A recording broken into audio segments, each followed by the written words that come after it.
Judges chapter 21. The men of Israel had taken an oath at Mizpah. Not one of us will give his daughter in marriage to a Benjaminite. The people went to Bethel, where they sat before God until evening, raising their voices and weeping bitterly. Lord, God of Israel, they cried, why has this happened to Israel? Why should one tribe be missing from Israel today? Early the next day the people built an altar and presented burnt offerings and fellowship offerings. Then the Israelites asked, who from all the tribes of Israel has failed to assemble before the Lord? For they had taken a solemn oath that anyone who failed to assemble before the Lord at Mizpah was to be put to death. Now the Israelites grieved for the tribe of Benjamin, their fellow Israelites. Today one tribe is cut off from Israel, they said. How can we provide wives for those who are left, since we have taken an oath by the Lord not to give them any of our daughters in marriage? Then they asked, which one of the tribes of Israel failed to assemble before the Lord at Mizpah? They discovered that no one from Jabesh-Gilead had come to the camp for the assembly. For when they counted the people, they found that none of the people of Jabesh-Gilead were there. So the assembly sent 12,000 fighting men with the instructions to go to Jabesh-Gilead and put to the sword those living there, including the women and children. This is what you are to do, they said. Kill every male and every woman who is not a virgin. They found among the people living in Jabesh-Gilead 400 young women who had never slept with a man, and they took them to the camp at Shiloh in Canaan. Then the whole assembly sent an offer of peace to the Benjaminites at the rock of Rimmon. So the Benjaminites returned at that time and were given the women of Jabesh-Gilead who had been spared. But there were not enough for all of them. The people grieved for Benjamin because the Lord had made a gap in the tribes of Israel. And the elders of the assembly said, with the women of Benjamin destroyed, how shall we provide wives for the men who are left? The Benjaminite survivors must have heirs, they said, so that a tribe of Israel will not be wiped out. We can't give them our daughters as wives, since we Israelites have taken this oath, cursed be anyone who gives a wife to a Benjaminite. But look, there is the annual festival of the Lord in Shiloh, which lies north of Bethel, east of the road that goes from Bethel to Shechem and south of Lebonah. So they instructed the Benjaminites, saying, go and hide in the vineyards and watch. When the young women of Shiloh come out to join in the dancing, rush from the vineyards, and each of you seize one of them to be your wife. Then return to the land of Benjamin. When their fathers or brothers complain to us, we will say to them, do us the favor of helping them, because we did not get wives for them during the war. You will not be guilty of breaking your oath, because you did not give your daughters to them. So that is what the Benjaminites did. While the young women were dancing, each man caught one and carried her off to be his wife. Then they returned to their inheritance and rebuilt the towns and settled in them. At that time, the Israelites left that place and went home to their tribes and clans, each to his own inheritance. In those days, Israel had no king. Everyone did as they saw fit.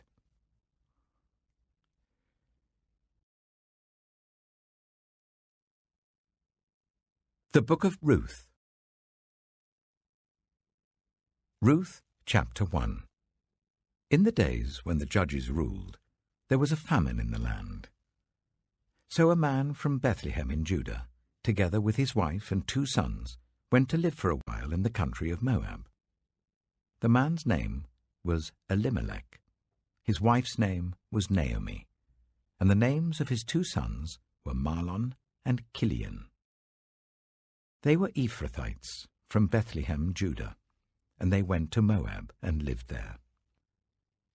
Now Elimelech, Naomi's husband, died, and she was left with her 2 sons. They married Moabite women, one named Orpah and the other Ruth.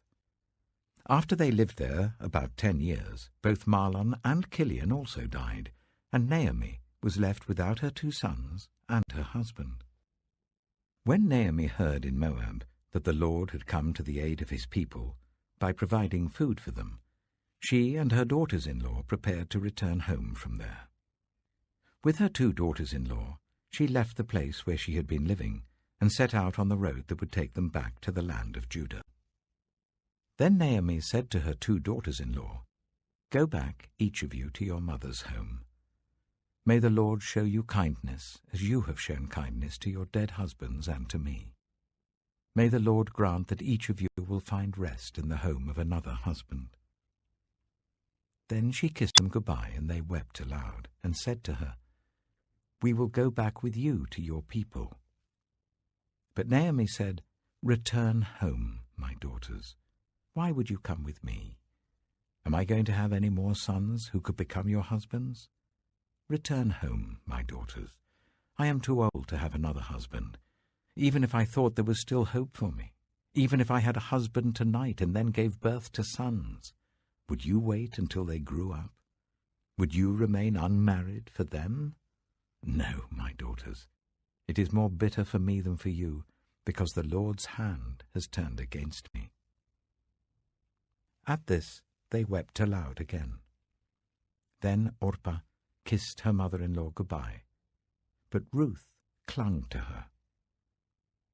"Look," said Naomi, "your sister-in-law is going back to her people and her gods. Go back with her."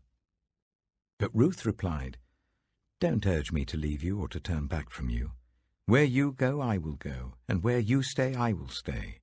Your people will be my people, and your God, my God. Where you die, I will die, and there I will be buried. May the Lord deal with me, be it ever so severely, if even death separates you and me." When Naomi realized that Ruth was determined to go with her, she stopped urging her. So the 2 women went on until they came to Bethlehem. When they arrived at Bethlehem, the whole town was stirred because of them, and the women exclaimed, "Can this be Naomi?" "Don't call me Naomi," she told them. "Call me Mara, because the Almighty has made my life very bitter. I went away full, but the Lord has brought me back empty. Why call me Naomi? The Lord has afflicted me. The Almighty has brought misfortune upon me." So Naomi returned from Moab, accompanied by Ruth the Moabite, her daughter-in-law, arriving in Bethlehem as the barley harvest was beginning. Ruth chapter 2. Now Naomi had a relative on her husband's side, a man of standing from the clan of Elimelech, whose name was Boaz. And Ruth the Moabite said to Naomi, "Let me go to the fields and pick up the leftover grain behind anyone in whose eyes I find favor." Naomi said to her, "Go ahead, my daughter."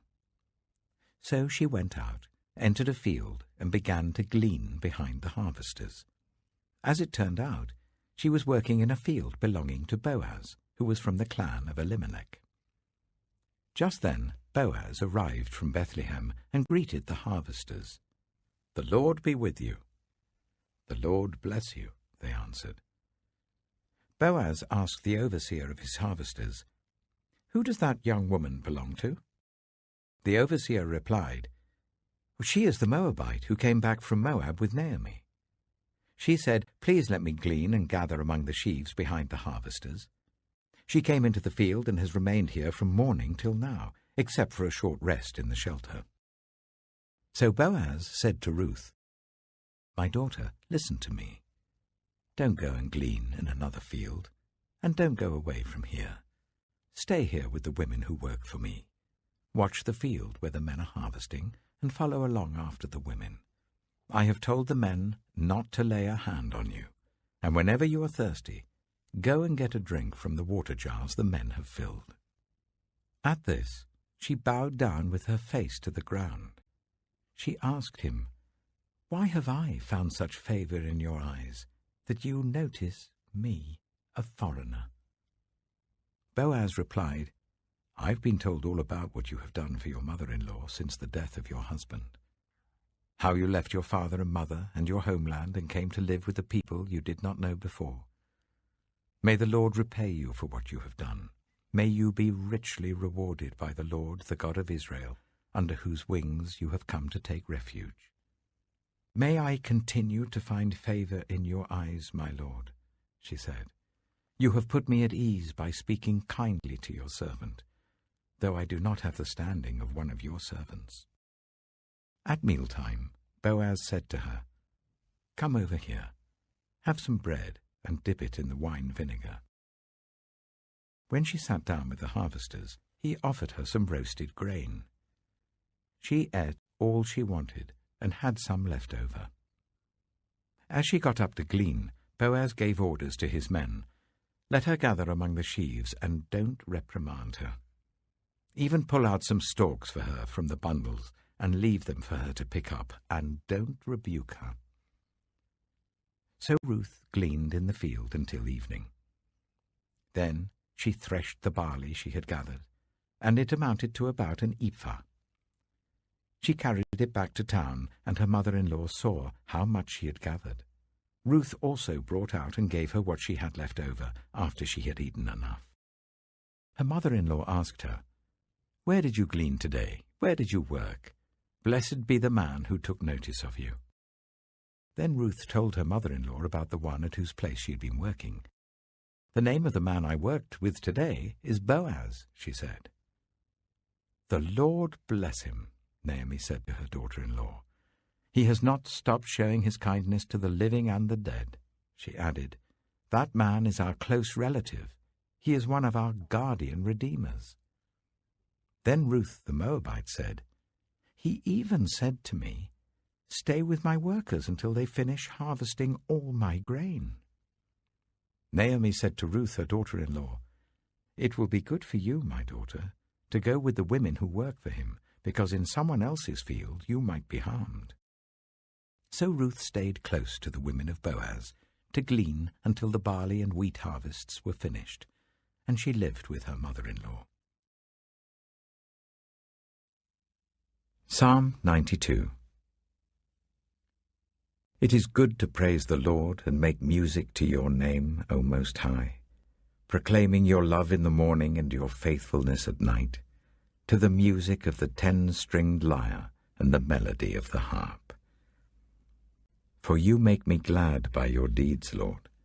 I sing for joy at what your hands have done. How great are your works, Lord, how profound your thoughts.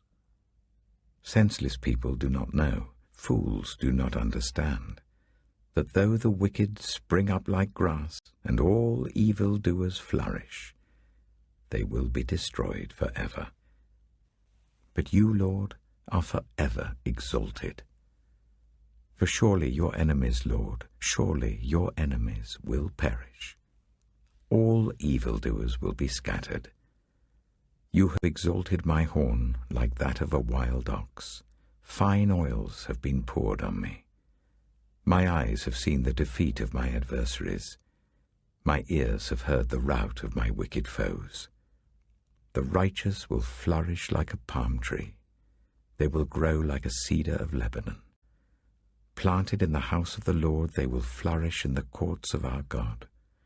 They will still bear fruit in old age. They will stay fresh and green, proclaiming, The Lord is upright. He is my rock, and there is no wickedness in him. Proverbs chapter 30. The sayings of Agur, son of Jacob, an inspired utterance. This man's utterance to Ithiel. I am weary, God, but I can prevail. Surely I am only a brute, not a man. I do not have human understanding. I have not learned wisdom, nor have I attained to the knowledge of the Holy One. Who has gone up to heaven and come down? Whose hands have gathered up the wind? Who has wrapped up the waters in a cloak? Who has established all the ends of the earth? What is his name? And what is the name of his son? Surely you know. Every word of God is flawless. He is a shield to those who take refuge in him. Do not add to his words, or he will rebuke you and prove you a liar. 2 things I ask of you, Lord. Do not refuse me before I die. Keep falsehood and lies far from me. Give me neither poverty nor riches, but give me only my daily bread. Otherwise I may have too much and disown you and say, Who is the Lord? Or I may become poor and steal and so dishonor the name of my God. Do not slander a servant to their master, or they will curse you, and you will pay for it. There are those who curse their fathers and do not bless their mothers, those who are pure in their own eyes and yet are not cleansed of their filth, those whose eyes are ever so haughty, whose glances are so disdainful, those whose teeth are swords and whose jaws are set with knives, to devour the poor from the earth and the needy from among the human race. The leech has 2 daughters. Give, give, they cry.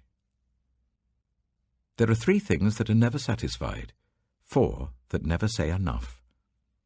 The grave, the barren womb, land, which is never satisfied with water, and fire, which never says enough. The eye that mocks a father, that scorns an aged mother, will be pecked out by the ravens of the valley, will be eaten by the vultures. There are 3 things that are too amazing for me, 4 that I do not understand. The way of an eagle in the sky, the way of a snake on a rock, the way of a ship on the high seas, and the way of a man with a young woman. This is the way of an adulterous woman. She eats and wipes her mouth and says, I've done nothing wrong. Under 3 things the earth trembles, under 4 it cannot bear up. A servant who becomes king, a godless fool who gets plenty to eat, a contemptible woman who gets married, and a servant who displaces her mistress. 4 things on earth are small, yet they are extremely wise. Ants are creatures of little strength, yet they store up their food in the summer. Hyraxes are creatures of little power, yet they make their home in the crags. Locusts have no king, yet they advance together in ranks. A lizard can be caught with the hand, yet it is found in kings' palaces. There are 3 things that are stately in their stride, 4 that move with stately bearing. A lion, mighty among beasts, who retreats before nothing, a strutting cock, a he-goat, and a king, secure against revolt. If you play the fool and exalt yourself, or if you plan evil, clap your hand over your mouth. For as churning cream produces butter, and as twisting the nose produces blood, so stirring up anger produces strife.